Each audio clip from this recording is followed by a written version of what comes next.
నేను డేట్ కూడా చూచున్నానే. ఇవాళ నేను షాప్కి వెళ్తా. అమ్మ చాక్లెట్స్ ప్యాకెట్స్ అవి. అంకుల్ ఒక చాక్లెట్ ప్యాకెట్ ఇవ్వరా?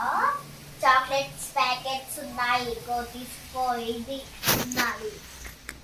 అయితే ఇది ఓకే అంకుల్.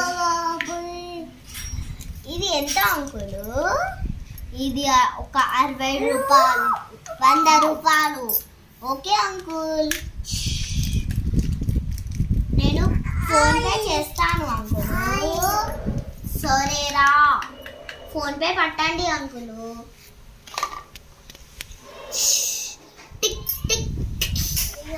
అంకుల్ చూడండి వచ్చిందో లేదో. వచ్చింది, వెళ్ళేసారా? నా బర్త్డేకి కేక్ కూడా తీసుకుందాం అనుకున్నాలే.